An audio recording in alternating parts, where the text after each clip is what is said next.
Hi, this is Eric from Taipei Watercolor. Thank you for joining me, and welcome to another painting demo. Today we're going to look at another raining street scene in Taipei.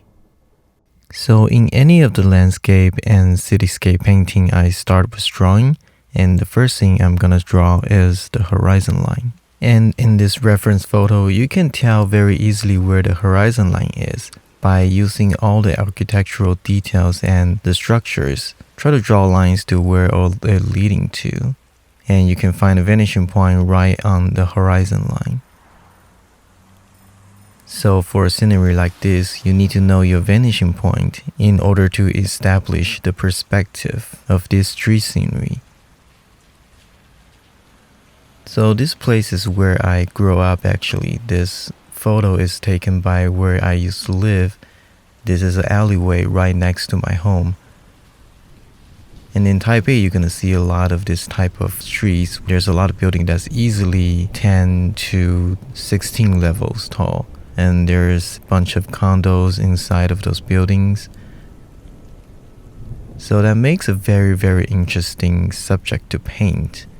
Each of those buildings has a lot of very interesting shape and silhouette.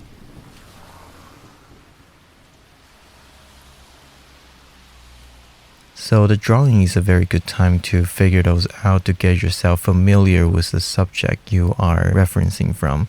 So in this case, I'm spending quite a bit of time to creating the shape and the silhouette, as well as trying to measuring and make sure everything is following the same perspective.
So I speed up quite a bit for my drawing, but I actually spend quite a bit of time to make the right drawing.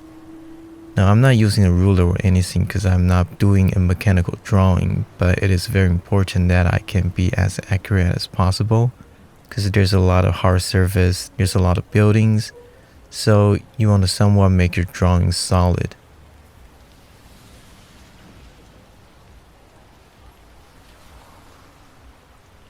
And this street scenery is using one-point perspective.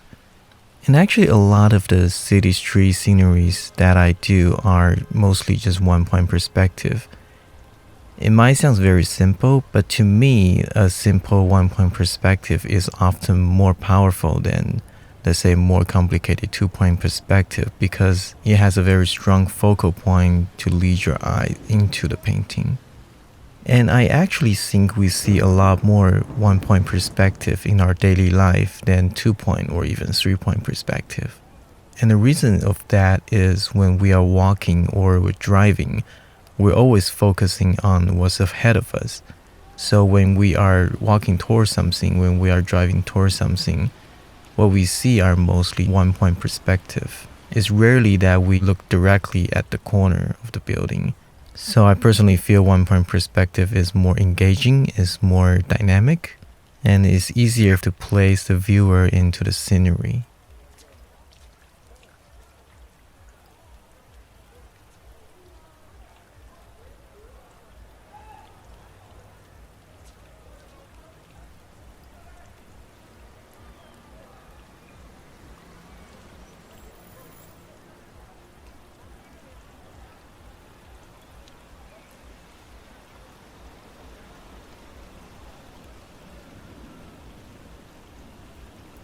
So I'm taking my time to draw the car. This car will be our hero car. And what that means is cars will be the most detailed one that's going to lead viewers' eyes into the painting.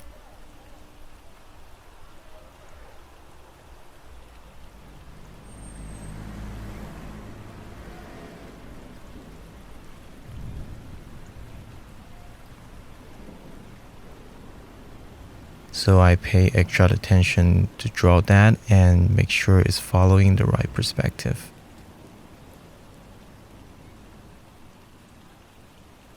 So again, when you're drawing, the two most important things that you want to have is size and placement. You need to have the right scale and you need to place them in the right location.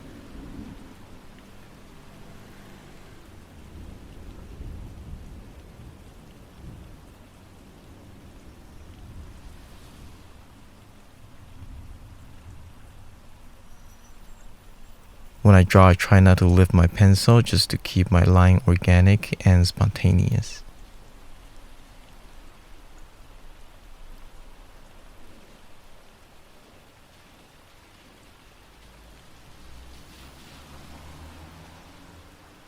Clean out some of the lines with eraser.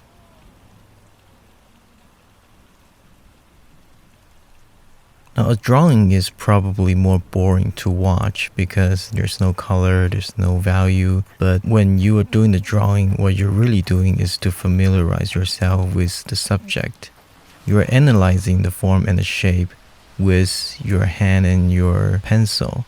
As you draw, as you scribble those lines, those shapes, you familiarize yourself with the subject. So when you paint, you know ahead of the time where you're going to paint.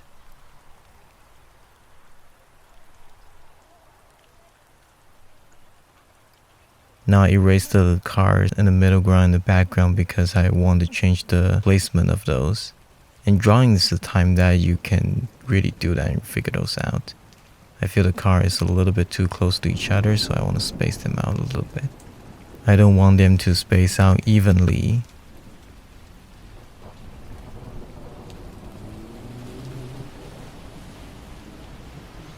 So here comes the first wash, and as you can see in my palette, what I usually do is just to pick up those dirty colors, and those makes nice neutral gray. And my palettes are just cool to warm. From left to right is cool color to the warm color, and I just pick up whatever colors that I feel like to make different temperature of grays. So right now I'm trying to make some cool grays for the sky. For the first wash, you want plenty of water so you can make a nice big clean wash.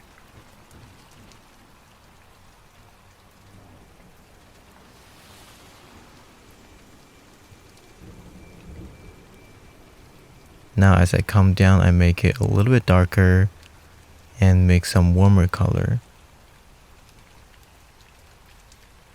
For the warmer color, I can add a little bit of burnt sienna, yellow ochre, and sometimes if I want to make it really warm, I added a little bit of cadmium orange. And you may notice as I continue the wash, I leave out some white. Those whites are magical because they will be able to create some incidental highlight and create some illusion of details in the background. I like to call those the breathing space. Now I'm approaching the horizon and I'm starting to be a little bit more careful and leave out the highlights on the top of the umbrella, the figure's head and shoulder, and the car.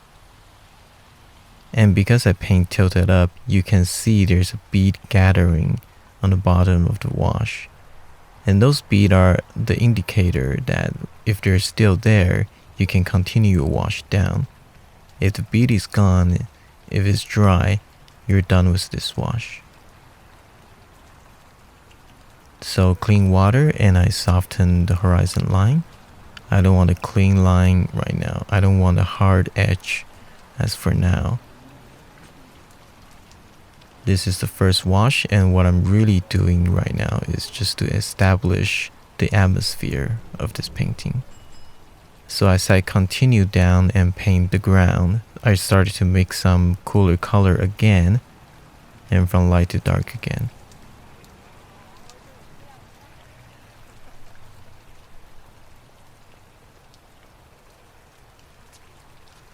So I leave out those stripes on the ground that makes the crosswalk.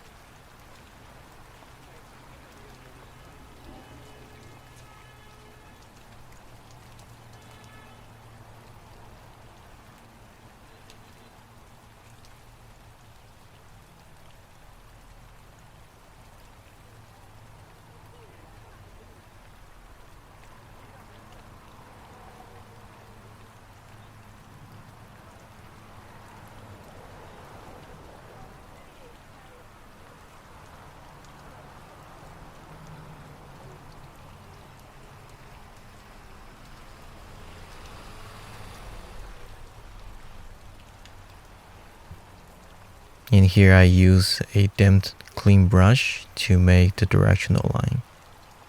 Those directional lines I try to follow the same perspective as the whole painting because they will reinforce the perspective.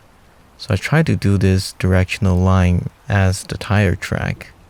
Because during a rainy day at a wet street you usually see those tire track.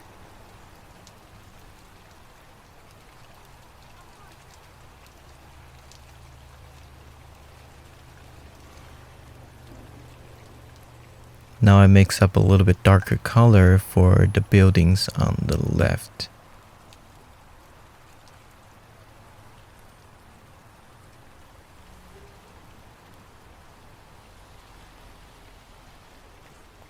So cool color on the top, and as it comes down it will turn warm again.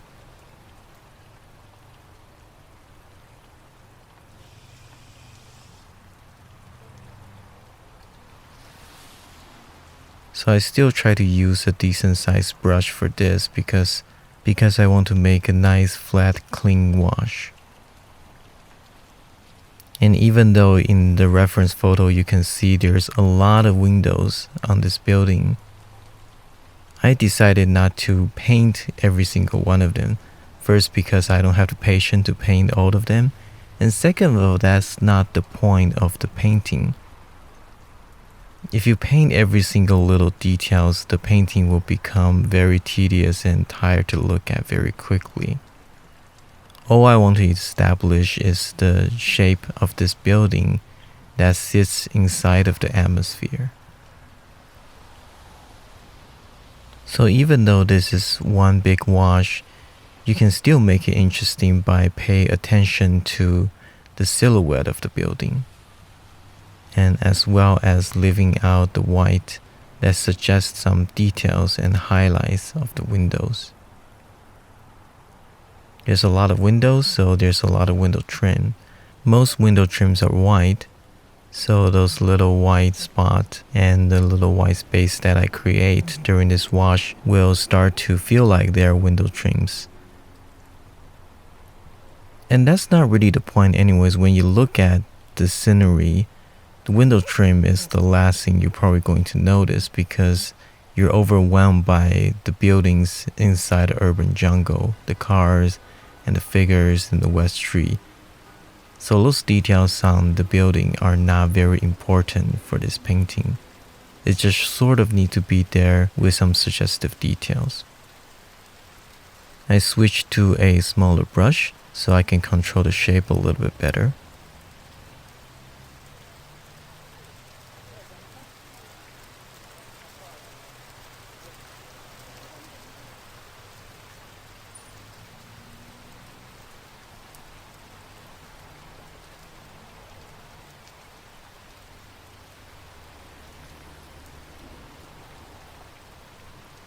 And while the paint is still wet, I added some darker paint to make out some soft details and variations inside that wash. Because it's still wet, so any paint that I put in, it will melt away and become a very soft shape, which is what I want. I just want some textures and some varieties in this wash. I use the tip of my brush and really give out some interesting silhouette details. So those can look like the bars and whatever details it is.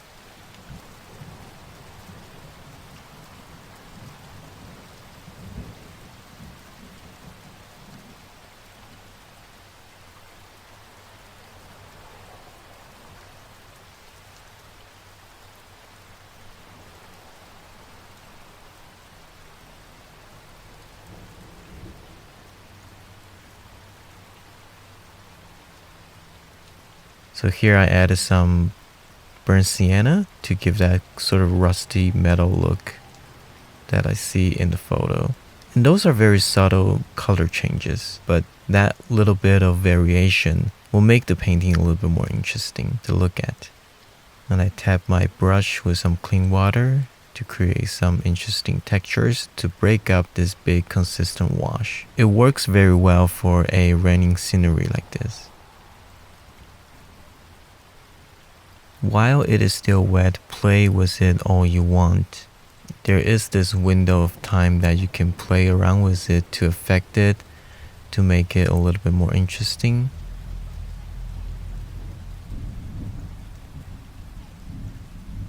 After it's dry, when it's semi-dry, you want to leave it alone and let it just resolve itself.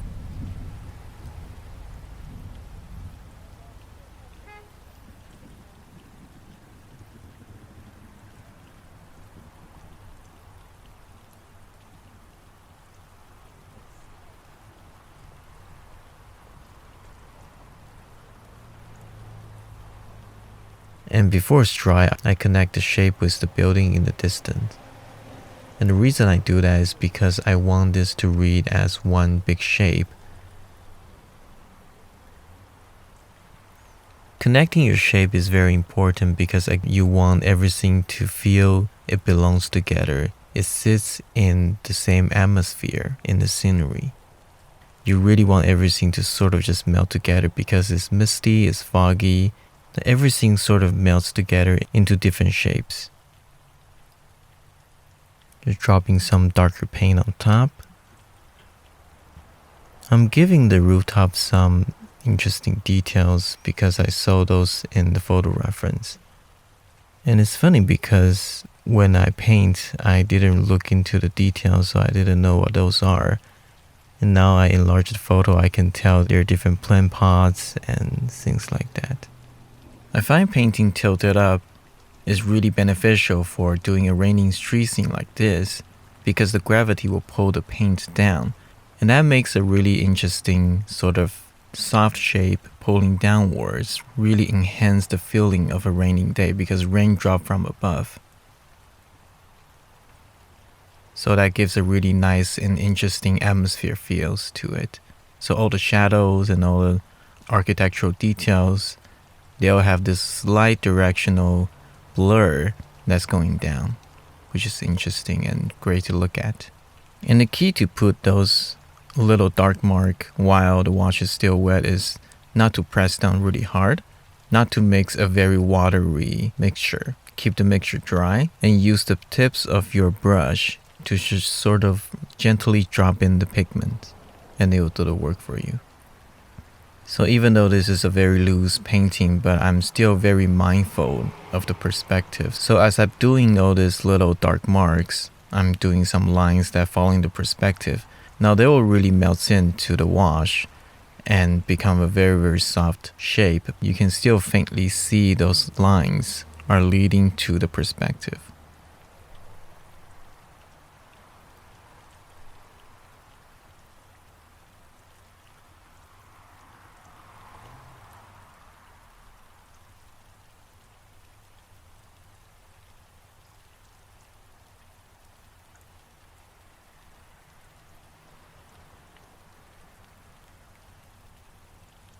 Now as the wash goes down, I'm starting to make the shape very, very dark because you need that contrast for the figures and the car to pop out.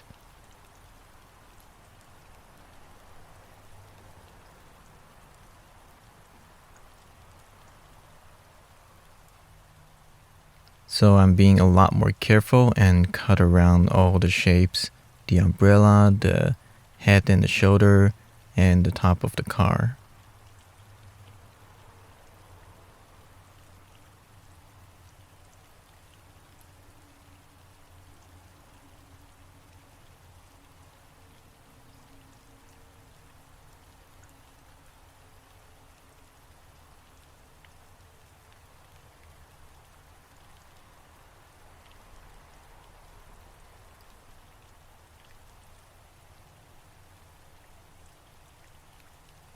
Now I work my way across to the right, and as you can see from the photo, that part is even darker because it's all under the roof, so it's all inside of the shadow.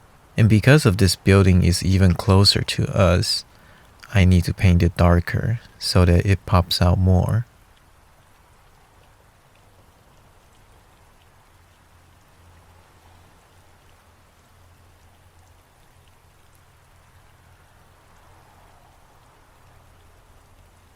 I do this before the left part is dry. Again, it's all about connecting the shape because again, the atmosphere is very, very important. The atmosphere is bringing all the backgrounds together.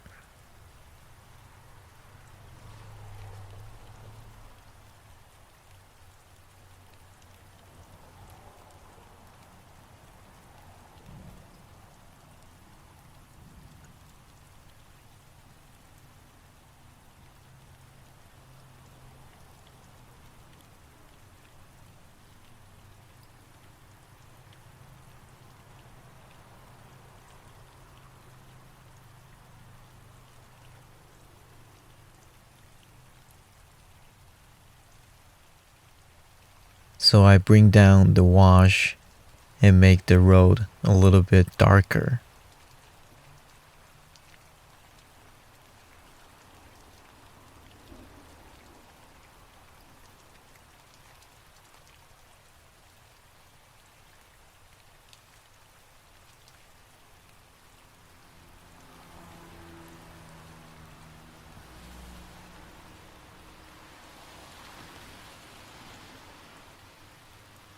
Bring the dark of the left down, and I paint over into the foreground car.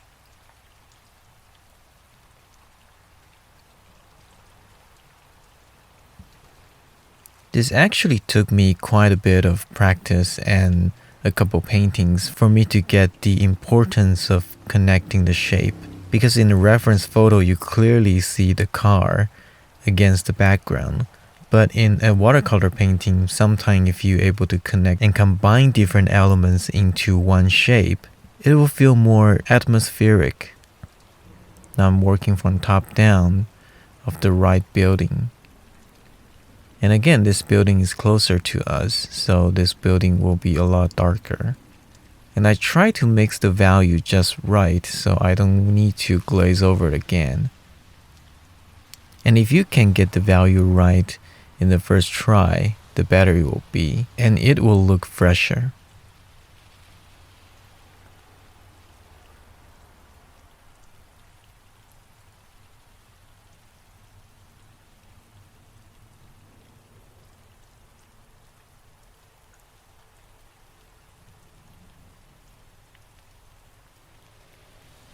Now adding some turquoise and adding some water so it's lighter on the top.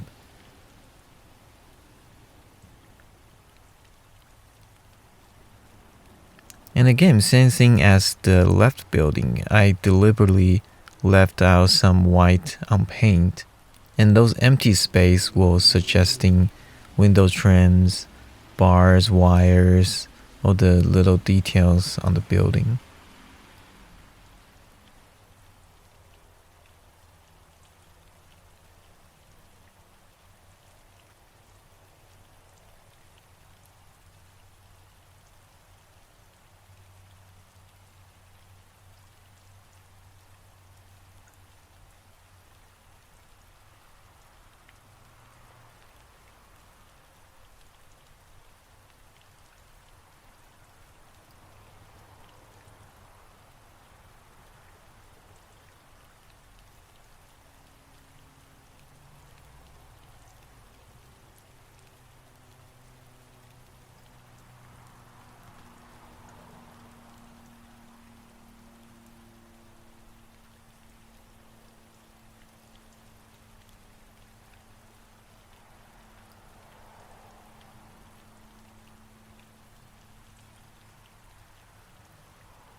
So you can probably tell the bottom right dries a lot lighter than I first put down.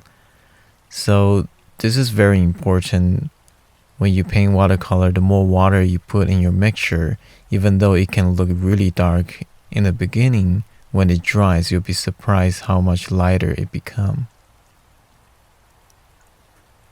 So for this one, I have no choice but to glaze over it again to make it darker, because I really want that heavy dark to be there. That part is all in the shadow, so I want to make sure that I get that in. And that will also help the figures in the foreground who's holding an umbrella to pops out against the really dark background.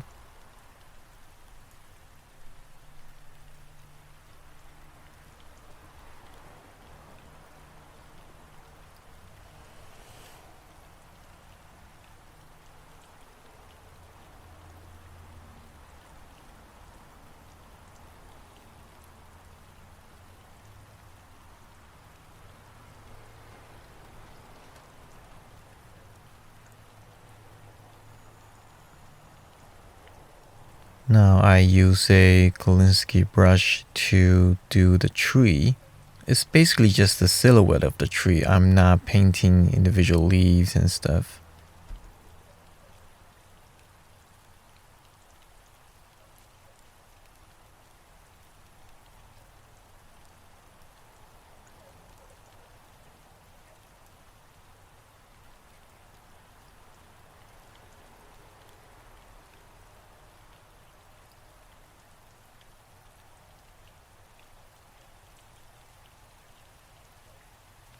Now I'm back working on the left side and work my way into the car. So I'm painting the reflections on the windshield. The windshield is reflecting the sky and the buildings on the left. So I really want to give the sharp reflections on the car windshield because the material of the glass is really important here. I want to get the material down so it really does feel like a windshield. That will just make your painting a lot more believable.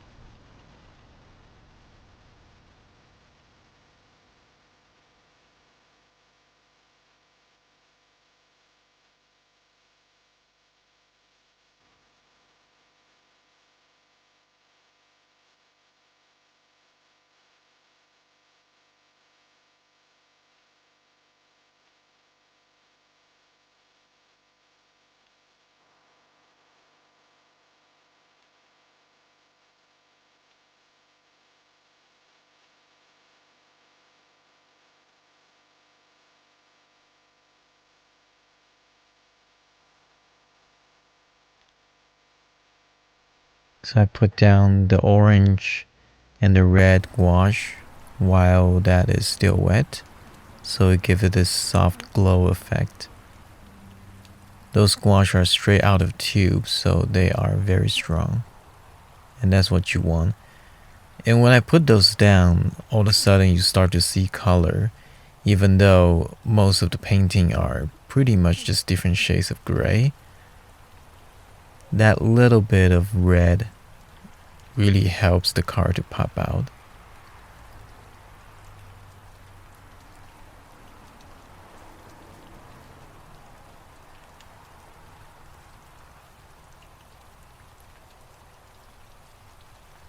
And I loosely suggest the form of the car, the side of the tire, and the windshields on the side.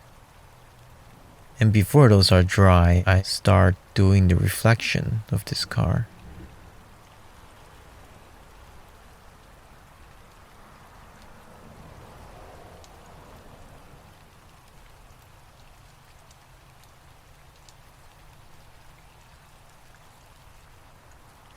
So clean water and start to wet the paper where I want the reflection to be.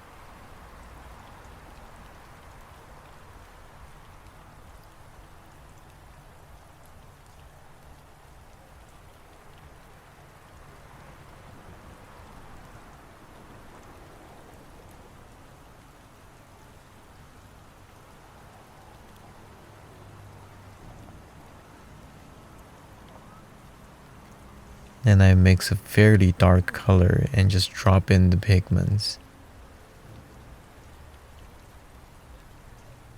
And because I pre-wetted the paper, the pigment will flow down and I just let the painting paint itself. And I just let the watercolor do its work. I'll help out a little bit by painting it down, but mostly I'm just leaving watercolor to do its work. And that's the beauty of this.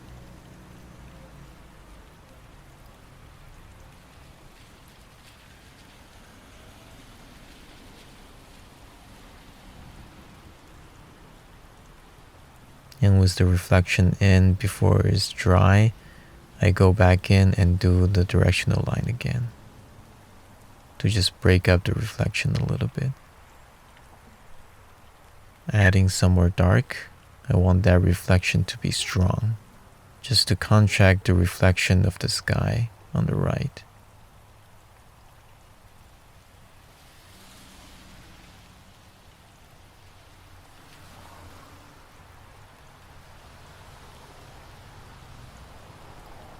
Now I start to do the figure.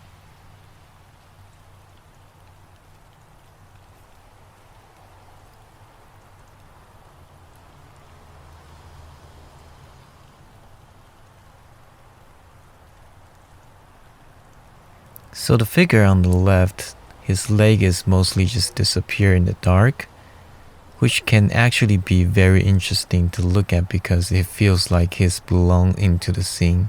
Again, it's all about reinforcing the atmosphere. So at this point, I'm very happy with where the painting is going. I remember I was really happy with how the painting is doing.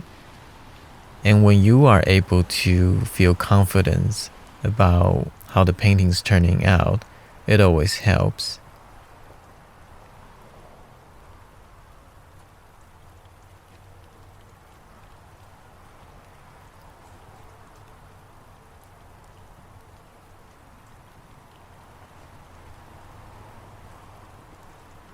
Now doing the yellow taxi. There's a lot of yellow cabs and there's a lot of scooters, which we will be painting, which I'll paint the scooter pretty soon.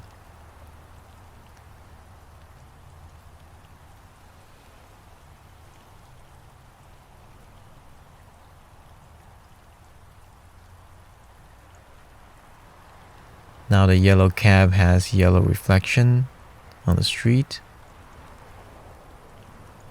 So I made sure I put that in.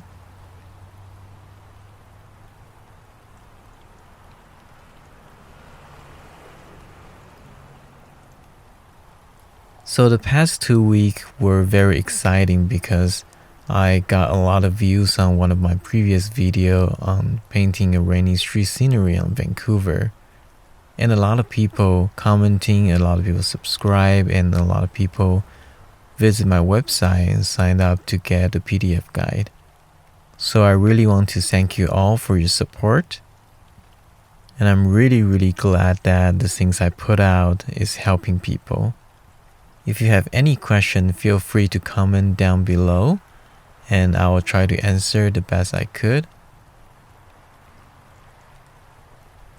So back to the painting, you'll notice that the yellow cab that I paint is a lot looser than the car in front of it, because the yellow cab is further away from us and is into the background.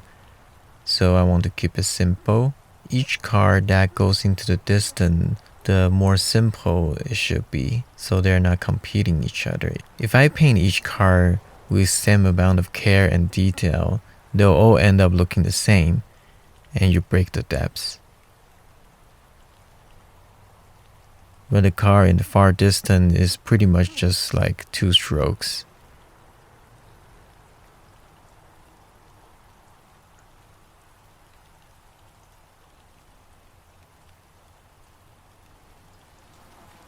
And now I'm gonna paint the rider who's riding a scooter. So in the photo reference, you can see there are a bunch of scooters parking on the curbside. They're all lining up. This is a very normal view in Taipei City. but I decided to take them all out because I feel those shapes are kind of confusing and that shape is just not really interesting. So I take them all out and instead I just replace it with somebody riding a scooter, and I think that is a lot more simple and a lot more clear, and the message is more clear too.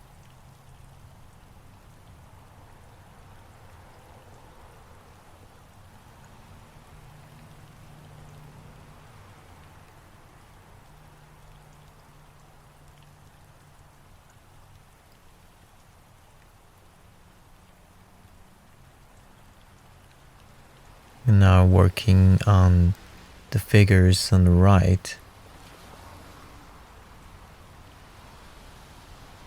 So start with the face. I mix the flesh tone using cadmium orange and cadmium red.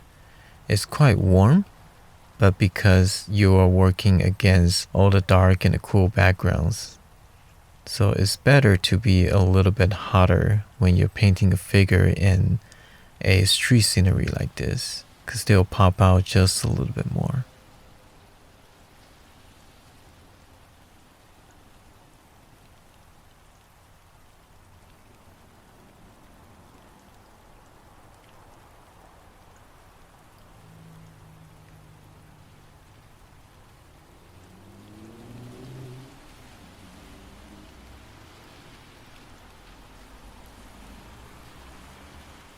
The figure next to him, behind him, make it a little bit simpler. And now I'm just painting some random shapes around them, so they kind of look like legs. Because of these two figures, the little shapes that I paint, you start to read them as other figures in the backgrounds. And that's the powerful thing about visual language, is if you have a reference to look at, your mind, your brain will automatically pick up other shapes and start to read them as something. Because we as viewer, we always trying to picking out things and try to identify them. And if there's something that we can reference from in the painting, we'll take those reference and start to make the other shapes and identify them. So in this case, those little brushstrokes that I made, people read them as other figures and people's in the background. And that's quite powerful because you were able to give extra details and information without actually painting them.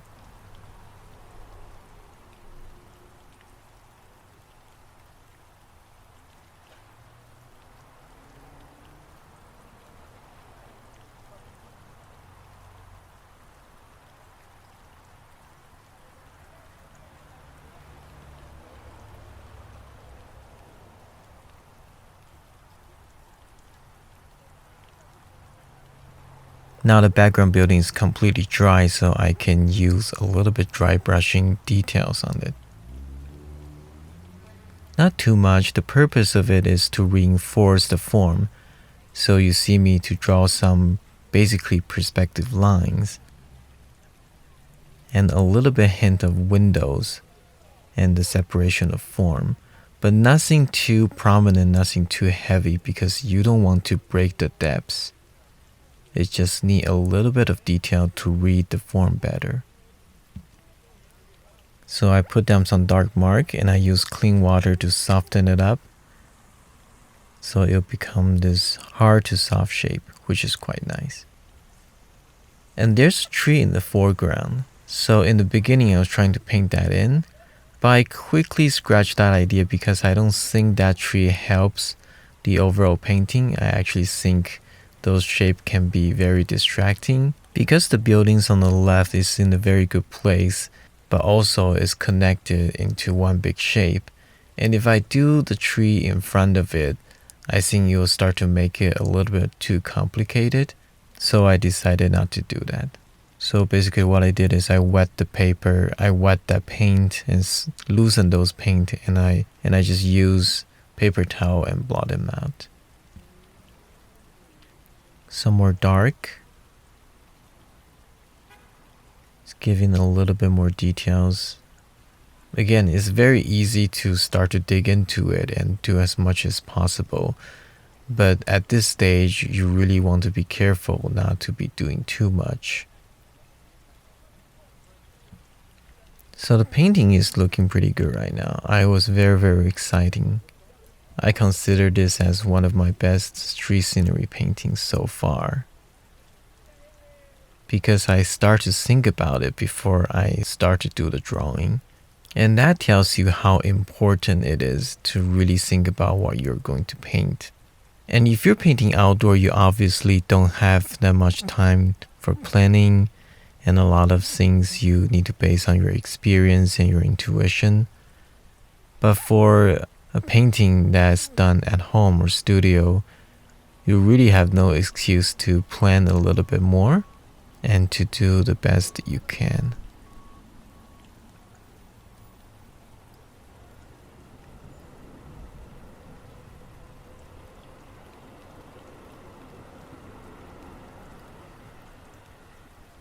Now adding the signals and the street lights. Those are very important devices to enhance the perspective.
Start to putting some cables.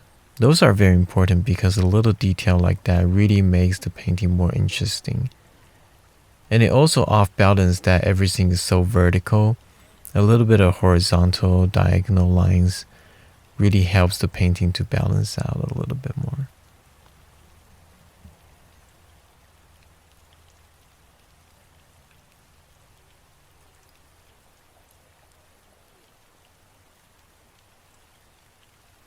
The orange and red gouache and paint the red light and the signal.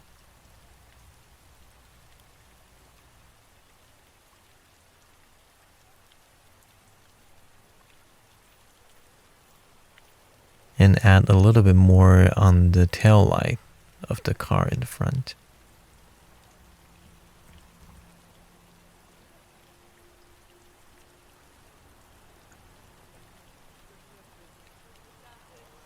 Adding a little bit more reflection. Try to make it darker. I want a little bit more contrast on the surface of the road as well, because the middle part of the road should be brighter because it's reflecting off the sky. But when a car is driving through, they're also casting some reflections. So that gives a very nice and interesting contrast. Now using gouache and to add some reflection of the tail light.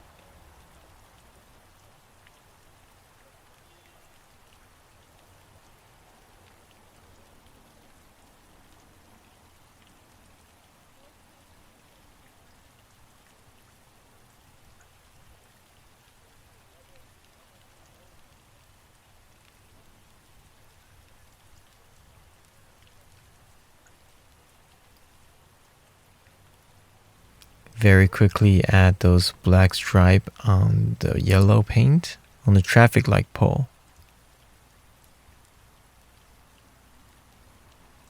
Some white gouache to add some details, adding a little bit of birds. And we're finished. Here's the detail of the finished painting. Hope you like that and I hope you enjoyed that. If you like this video, please like, comment, and subscribe. Visit my website at cafewatercolor.com. Sign up for my Fast Track PDF guide if you haven't.